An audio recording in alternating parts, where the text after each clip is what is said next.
Hello, today I will be reading Alice's Adventures in Wonderland, Chapter 1. Alice's Adventures in Wonderland by Lewis Carroll. Chapter 1, Down the Rabbit Hole. Alice was beginning to get very tired of sitting by her sister on the bank, and of having nothing to do. Once or twice she had peeped into the book her sister was reading, but it had no pictures or conversations in it. And what is the use of a book, thought Alice, without pictures or conversation? So she was considering in her own mind, as well as she could, for the hot day made her feel very sleepy and stupid, whether the pleasure of making a daisy chain would be worth the trouble of getting up and picking the daisies, when suddenly a white rabbit with pink eyes ran close by her. There was nothing so very remarkable in that, nor did Alice think it so very much out of the way to hear the rabbit say to itself, oh dear, I shall be too late." When she thought it over afterwards, it occurred to her that she ought to have wondered at this, but at the time it all seemed quite natural. But when the rabbit actually took a watch out of its waistcoat pocket and looked at it, and then hurried on, Alice started to her feet, for it flashed across her mind that she had never before seen a rabbit with either a waistcoat pocket or a watch to take out of it, and, burning with curiosity, she ran across the field after it, and was just in time to see it pop down a large rabbit hole under the hedge. In another moment, down went Alice after it, never once considering how in the world she was to get out again. The rabbit hole went straight on like a tunnel for some way, and then dipped suddenly down, so suddenly that Alice had not a moment to think about stopping herself before she found herself falling down what seemed to be a very deep well. Either the well was very deep, or she fell very slowly, for she had plenty of time as she went down to look about her, and to wonder what was going to happen next. First, she tried to look down and make out what she was coming to, but it was too dark to see anything. Then she looked at the sides of the well and noticed that they were filled with cupboards and bookshelves. Here and there she saw maps and pictures hung upon pegs. She took down a jar from one of the shelves as she passed. It was labeled orange marmalade, but to her great disappointment it was empty. She did not like to drop the jar for fear of killing somebody underneath, so managed to put it into one of the cupboards as she fell past it. "Well," thought Alice to herself, "after such a fall as this, I shall think nothing of tumbling downstairs. How brave they'll all think me at home. Why, I wouldn't say anything about it, even if I fell off the top of the house," which was very likely true. Down, down, down. Would the fall never come to an end? "I wonder how many miles I've fallen by this time," she said aloud. "I must be getting somewhere near the center of the earth. Let me see. That would be 4,000 miles down, I think." For, you see, Alice had learnt several things of this sort in her lessons in the schoolroom, and though this was not a very good opportunity for showing off her knowledge, as there was no one to listen to her, still it was good practice to say it over.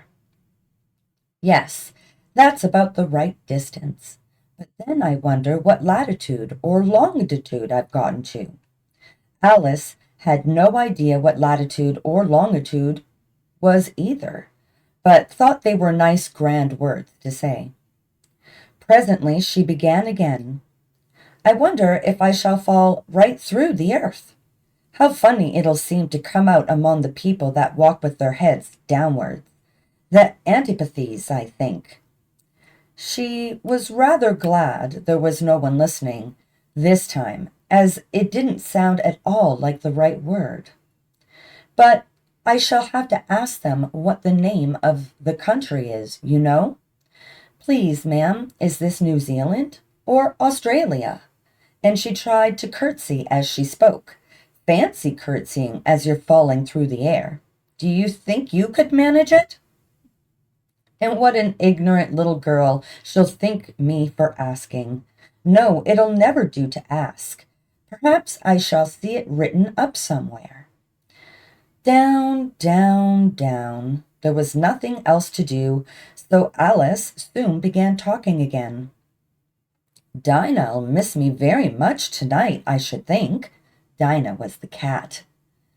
I hope they'll remember her saucer of milk at tea time. Dinah, my dear, I wish you were down here with me. There are no mice in the air, I'm afraid, but you might catch a bat, and that's very much like a mouse, you know. But do cats eat bats, I wonder? And here Alice began to get rather sleepy, and went on saying to herself in a dreamy sort of way, Do cats eat bats? Do cats eat bats? And sometimes, do bats eat cats? For you see, as she couldn't answer either question, it didn't much matter which way she put it.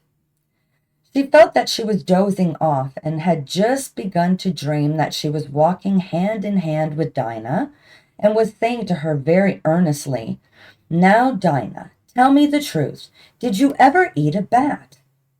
When suddenly, thump, thump, down she came upon a heap of sticks and dry leaves, and the fall was over.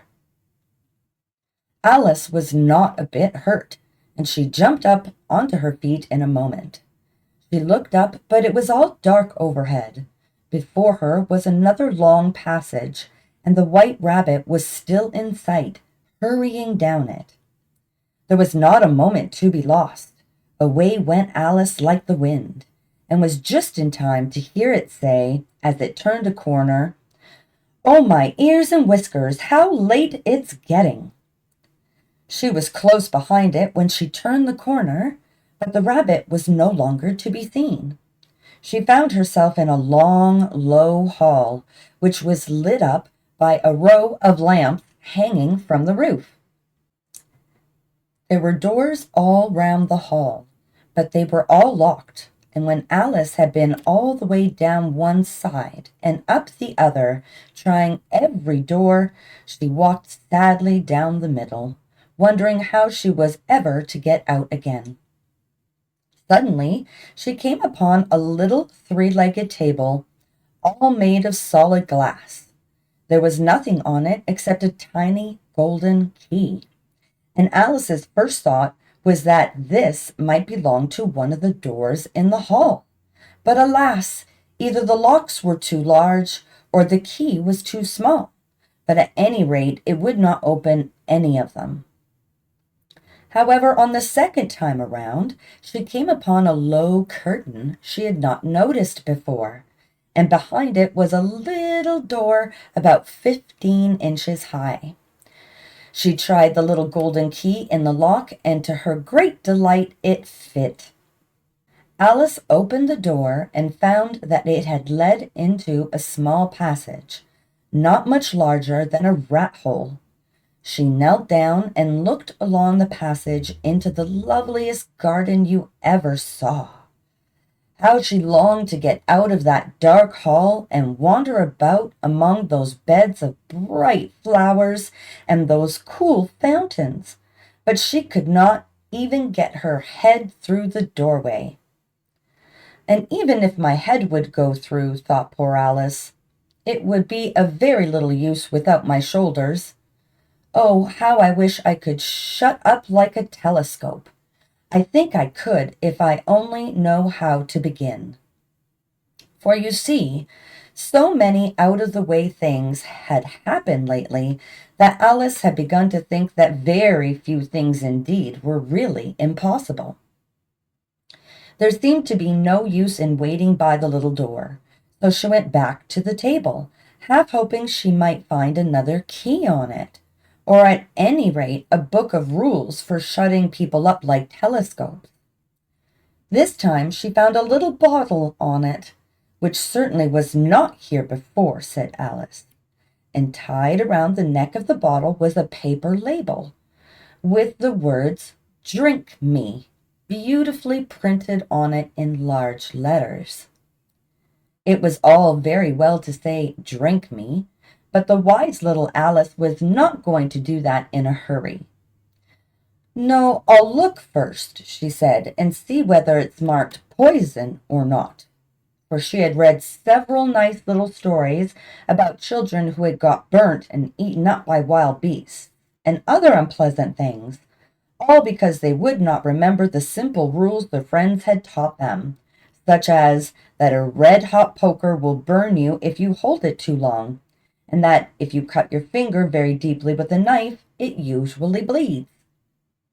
And she had never forgotten that if you drink much from a bottle marked poison, it is almost certain to disagree with you sooner or later. However, this bottle was not marked poison, so Alice ventured to taste it, and finding it very nice, it had, in fact, a sort of mixed flavor of cherry tart, custard, pineapple, roast turkey, toffee, and hot buttered toast. She very soon finished it off. "What a curious feeling," said Alice. "I must be shutting up like a telescope." And so it was indeed. She was now only 10 inches high, and her face brightened up at the thought that she was now the right size for going through the little door into that lovely garden. First, however, she waited for a few minutes to see if she was going to shrink any further. She felt a little nervous about this, for it might end, you know, said Alice to herself, in my going out altogether, like a candle. I wonder what I should be like then. And she tried to fancy what the flame of a candle looks like after the candle is blown out, for she could not remember ever having seen such a thing. After a while, finding that nothing more happened, she decided on going into the garden at once. But alas for poor Alice, when she got to the door, she found she had forgotten the little golden key. And when she went back to the table for it, she found she could not possibly reach it. She could see it quite plainly through the glass, and she tried her best to climb up one of the legs of the table, but it was too slippery. And when she had tired herself out with trying, the poor little thing sat down and cried. "Come, there's no use in crying like that," said Alice to herself rather sharply. "I advise you to leave off this minute." She generally gave herself very good advice, though she very seldom followed it, and sometimes she scolded herself so severely as to bring tears into her eyes, and once she remembered trying to box her own ears for having cheated herself in a game of croquet she was playing against herself, for this curious child was very fond of pretending to be two people. "But it's no use now," thought poor Alice, "to pretend to be two people. Why, there's hardly enough of me left to make one respectable person." Soon her eye fell on a little glass box that was lying under the table. She opened it and found in it a very small cake, on which the words "Eat me" were beautifully marked in currants. "Well, I'll eat it," said Alice, "and if it makes me grow larger, I can reach the key. And if it makes me grow smaller, I can creep under the door. So either way, I'll get into the garden, and I don't care which happens." She ate a little bit and said anxiously to herself, "Which way? Which way?" holding her hand on the top of her head to feel which way it was growing, and she was quite surprised to find that she remained the same size. To be sure, this is what generally happens when one eats cake, but Alice had got so much into the way of expecting nothing but out of the way things to happen that it seemed quite dull and stupid for life to go on in the common way.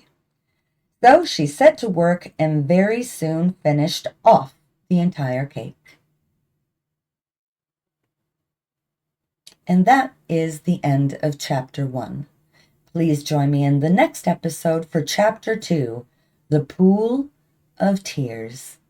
Thank you, and if you liked today's video, please give me a like and subscribe. Lots of love. Have a wonderful evening.